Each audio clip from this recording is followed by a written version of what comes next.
Hello everyone. I'm warning you, I'm about to get real passionate in this video, okay? I just made another video, I just uploaded it, don't know what that video is about, already forgot, but this video has been a video I've been planning on making for a long time. I have no script for it, like usual, so if it doesn't make any sense, that's why, but you need to pay attention to what I'm gonna say, because this is important, and no one, oh my god, it pisses me off so much, because I keep talking about this. I say this, a lot of the times it's about weed, because we are still in this era where weed usage has existed for fuck knows how long, but now it is in the public eye where it's like, now the government's like, now we're gonna legalize it, we're gonna see where this goes, you know? And we do know stuff about weed, however, okay, I guarantee you that you do not know as much about weed as you think you know, and the things we know about it already, we don't know all the bad side effects either, because we've been fucking, this America and all the world, we have never used as much weed as we do now, okay? We smoke it like every day. We're always vaping. Vaping is already fucking horrible. But I'm also talking about smoking because, oh my fucking god, the same shit that people are saying about weed is what people used to say about cigarettes. My friend just texted me. And I am telling you, I see the pattern. And I am warning you! Oh my god! Okay, so the biggest issue for me is, number one, it is addictive. And no one fucking believes me, which makes me so mad, because it has happened to me, and it has happened to my family, and I know what it looks like, and you bitches don't understand what makes a substance addictive, because when I was in school, and this still happens now, oh my god, I heard people talking about this like last month, some of my coworkers. I want to preface this by saying, I don't think it's a bad thing to smoke weed. It's okay. I did it 2 nights ago, and I got blasted off my ass, and I ate way too much food, and I got really sick in the morning. It's not that bad, okay? The problem is moderation and intensity, and the duration of how long you were using something, and when you know when to quit. You have to understand when to quit, because people don't understand this, and people still act like it's like this miracle substance, and it's like, it's fucking crazy. It's crazy that no one listens to me. Oh my god, you guys are so dumb. The media and the public has always been a little bit dumb. You guys have always been a little bit slow, okay? Same shit about climate change. We knew about climate change. Scientists knew about that shit a long time ago. But it only took until, it was like 1980s or 90s or something when people were like, whoa, oh my god, this shit is actually happening. Yeah, we already knew about that shit. And like, we were learning about that in like the 50s and 60s already. So, you guys are a little bit slow, a couple decades slow, okay?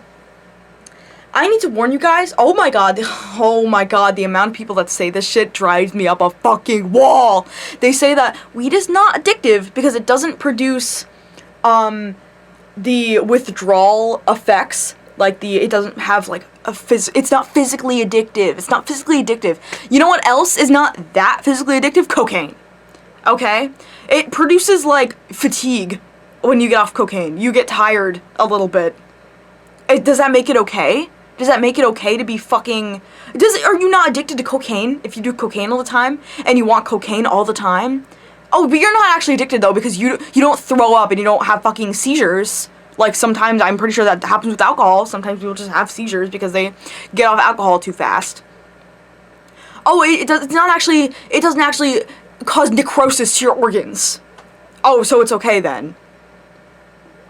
Use your fucking brain! And I'm using that as an example because people have actually told me that before. She might have been joking a little bit, but there's truth to this. I was in school, I think it was like junior year, and I was talking to a girl, and she was like, if you ever get addicted to a drug, let it be cocaine. Because it's a lot easier to get off of cocaine, than it is other drugs because it's not addictive. Like, oh my god! Like, I can't do this right now. Oh my god. And you guys need to learn the difference between a drug and a medicine, because there is, the definitions are a little bit twitchy, but I'm telling you that there needs to be more of a solid definition, because Oh my god, it pissed me off so much. A medicine is not supposed to make you feel good. Okay? This is gonna cause your brain to explode. A medicine that works does not cause a euphoria or a high. If a medicine works, the happiness comes from your soul because your symptoms are being healed or cured or they're going away. And then you return to a homeostasis where your body is healed and healthy. That is what a medicine is supposed to do. A drug or a recreational drug causes a euphoria or high but doesn't deal with anything else. And the reason is the fucking healthcare system, because that is exactly what we do in America. That is what we do in America. We pretend to deal with the symptoms instead of getting the underlying root cause of our illnesses. And that is a problem. Oh my god, you bitches need to learn the difference! Sorry to use the B word, y'all. I made a video about not using that word because it's misogynistic, and I still agree. But sometimes I need to use it because I think it's funny. And it's not that serious. It pisses me off so much. And then another thing I need to go into. I am actually so fucking livid right now. Because this happened to me, and this still happens to me, and I still have bad things still happen to me because I live with this mindset. And it's a problem with being an artist that I believe a lot of people go through. A lot of people go through it. And this was a trend too. You guys remember that thing where it was like, I'm not gonna take my pills because it'll take my sparkle away. You know that shit? Where it's like, it takes away your special little, like, your quirks that make you special, which is why you won't take any medicine to improve your life, because it makes you look special to everyone else, or makes you feel like you can, like, you're special. It makes you feel special. You don't need that shit. And it's crazy because, like, if you told, like, me a couple years ago, 2021 specifically, I was struggling really bad in 2021. It was probably the worst year of my life.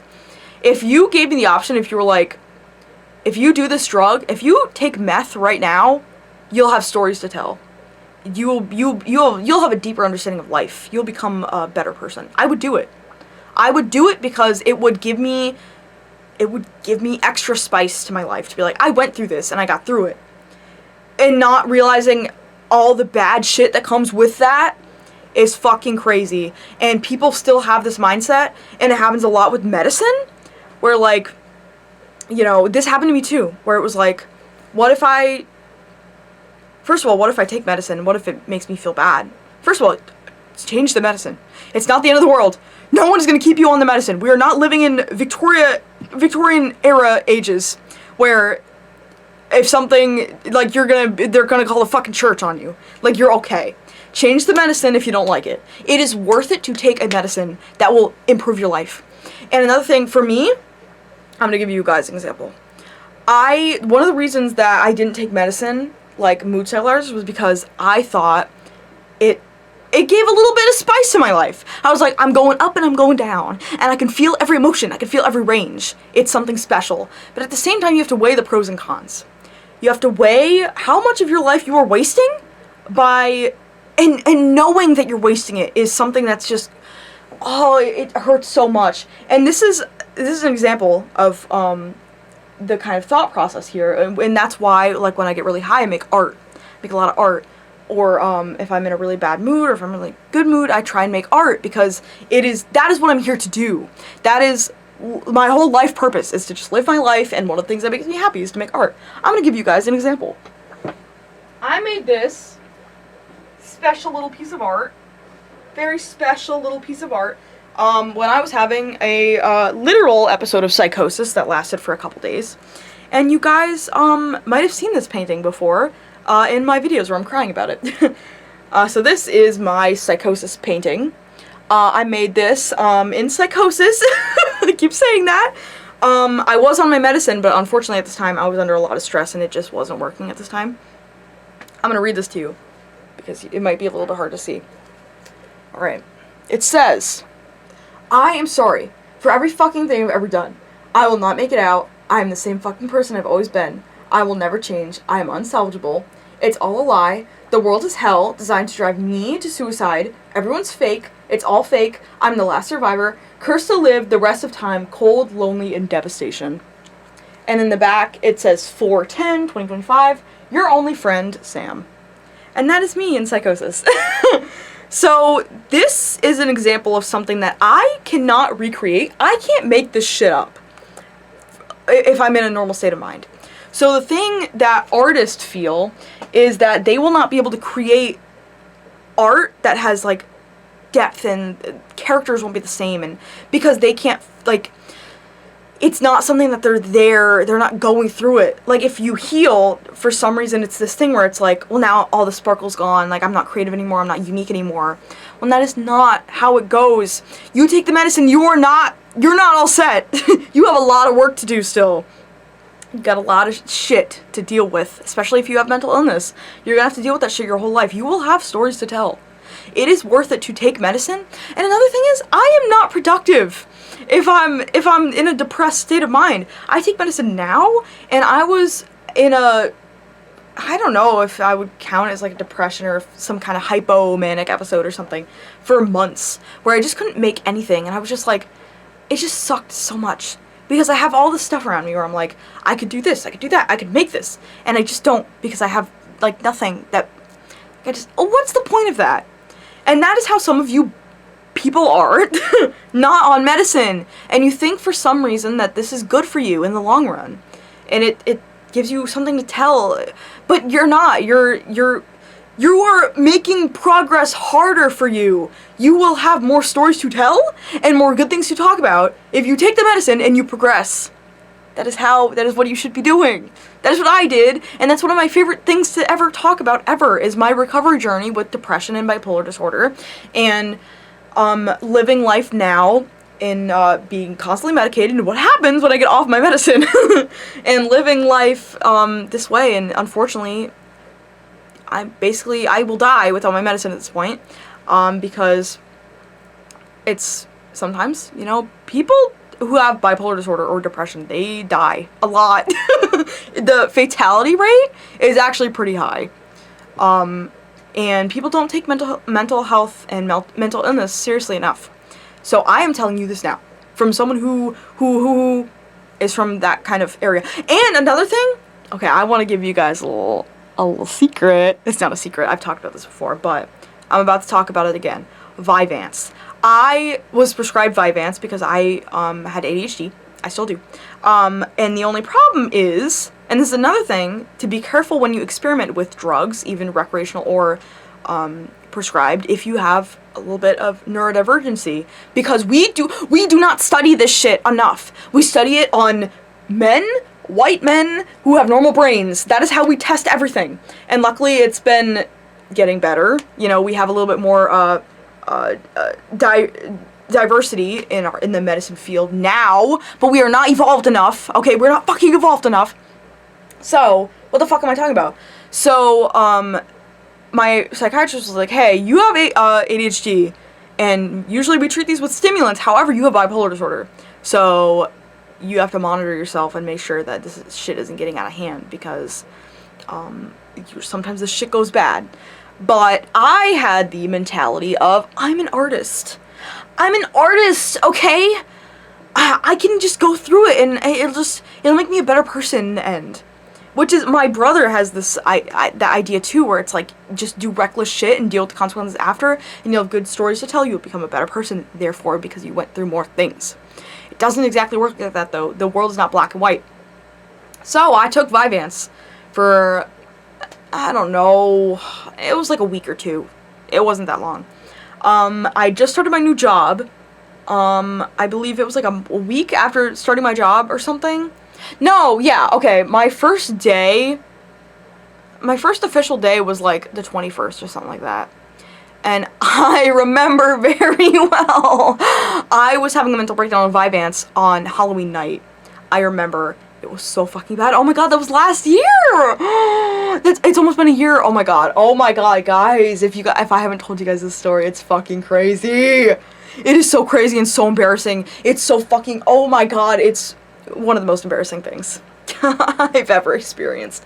So I was on Vyvanse, and something, it's out in the hallway, I'm too lazy to get it, but I made a painting. I was on Vyvanse because it was October. I was like, oh my god, I haven't painted anything in so long. I painted this beautiful background. I was hyper fixated on it. I could do nothing because it was a stimulant. It is an amphetamine. So it does, if it's not working properly for you, you will get a lot of energy. You'll be very hyper focused. If you have ADHD and it works, you return to a normal state of mind. That's what I'm trying to tell you. If the medicine works, you will become normal. It's not like a happy pill. It's not a focus pill. It is become normal again. Become a normal person. People need to understand that. It's the same thing with antidepressants. People think it's like a happy pill. It's not a happy pill. That's not how it works, okay? Why are we so uneducated? Why is the American public so uneducated? Can we question that, please? Anyway. So, fucking the story. Oh my god. So, I should have known that it wasn't working when, fucking I was running around. I was getting plants for my painting, so I was gonna do like a painting, cool background, plants, I'm running out of time, so I gotta start talking fast. Plants, cover it with glue, beautiful painting. Perfect, it's gonna work out in my mind. Didn't work out, unfortunately. I would show you, but it's in the hallway. I was running around, I was going all over the neighborhood, finding these plants. I was literally running, I was like out of breath, I was like, oh my god, I was just so excited. I was doing nothing but painting like all day. I kept going outside to check to see if the glue was dry so I could add more glue onto it. I was addicted. So, I ended up going to work. I don't remember exactly what happened, but this was the first time that I met my coworker Evan, and I also met his girlfriend at the time, and I was getting a whole new environment. I was really freaked out. Everything was just freaking me out, okay? I started my job, everything was okay. I started taking Vyvanse. It was October 30th. I talked to Evan. I had a huge crush on him. A fucking huge crush on him. Like, I was like, this is the man. This is the man for me. Because I was like, we have so much in common. He was like, when I first met him, something that I really liked was that he asked me questions about myself. And men don't do that. I don't know if you know that, but men don't do that. Especially to a girl. They just don't. I don't fucking get it. It's crazy. Oh, it pisses me off so much, but men don't ask me questions. So I was like, oh my god, like, this immediately put me on the guy's radar. And he had long hair. He did have long hair. So, I thought he was into me. I was like, oh, for sure. Oh, for fucking sure. And what ended up happening was, I was like really excited to talk to him, and I was also really nervous, and when I get nervous, I talk a lot. And it went something like, his girlfriend's name was Brooke, and I was like, fuck, what did I ask? It was like, hey, we're dating also, you guys kind of look like siblings. Sorry if that's kind of weird if you guys are dating, but you kind of look like siblings, so I wanted to know if you guys were dating. So it was like two different questions mixed together, and he answered no, but, oh fuck, what the fuck did he say? He was like, no, but yes, we do, no, but yes, I do look like the brother type, or something like that. I don't fucking remember. And I thought he was saying, no, we're not dating and we're not siblings, but yes, I'm kind of like, I do have big brother energy. So I was like, oh, it's in the bag. Oh, it's in the bag right now. So what ended up happening was, the next day, I'm gonna run out of time, y'all. The next day, it was Halloween. It was the end of the night. It was the end of the night on Halloween. And I was already fucking, I don't know, I was in a bad mood, and I just so happened to be excited, and I asked Brooke, just for no reason. I just felt like I needed to ask. I was like, are you and Evan dating? And she said, yeah, we are. And I was like, oh, what the fuck is happening now? Now I'm triggered, because now I'm like, what happened? Because I thought he clearly said that they were not dating. So now, like, I'm kind of heartbroken. Now this other girl's involved, and I'm like, what the fuck happened? Like, what? And the Vyvanse started to get to me. The amphetamine started to get into my brain because I wasn't thinking straight anymore. And I should probably end this here because I don't have enough time, y'all. I don't have enough time to keep telling you the story. Ugh, cliffhanger, y'all. I'm sorry. I don't mean to do this to you. I have no space on my camera for anything. So I have to upload this video now. So give me a fucking break. I'm sorry. I'll get back to it in just 1 second. Just click the next video. It's gonna be there.